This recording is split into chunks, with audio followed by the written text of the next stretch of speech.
Hi viewers, welcome to mega 9 TV box office. నేను జనని. Victory Venkatesh సంక్రాంతికి వస్తున్నాం అనే సినిమాతో బిగ్గెస్ట్ బ్లాక్ బస్టర్ సాధించడం తెలిసిందే.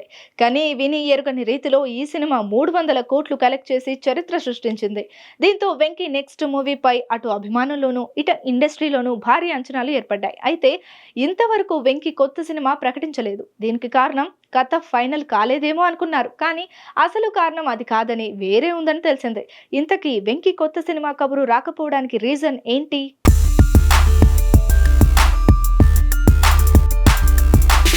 వెంకీ హెల్త్ ప్రాబ్లమ్స్ వలన కొత్త సినిమాని ప్రకటించలేదట. గత కొన్ని రోజులుగా కాలు నొప్పితో బాధపడుతున్నారట. డాక్టర్ కి చూపిస్తే మోకాలు నొప్పి సమస్యకు ట్రీట్మెంట్ చేశారని, ప్రస్తుతం రెస్ట్ తీసుకోవాలని చెప్పడంతో ఇంటికే పరిమితమయ్యారట.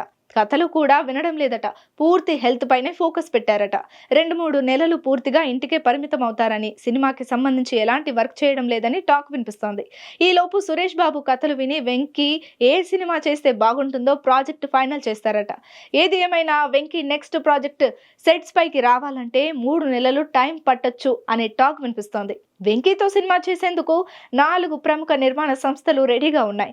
యువి క్రియేషన్స్, స్వప్న సినిమాస్, సితారా ఎంటర్టైన్మెంట్స్, సురేష్ ప్రొడక్షన్స్. ఈ 4 సంస్థలు వెంకీతో సినిమాలు చేయాలి అనుకుంటున్నాయి. అయితే ఈ నిర్మాతలు ఎవరూ తనకు నచ్చే కథ తీసుకువస్తే ఆ బ్యానర్లో సినిమా చేయాలి అనుకుంటున్నారట. అయితే తన సొంత నిర్మాణ సంస్థ అయిన సురేష్ ప్రొడక్షన్ కు కాకుండా వేరే బ్యానర్లో సినిమా చేయాలని ఫిక్స్ అయ్యారట.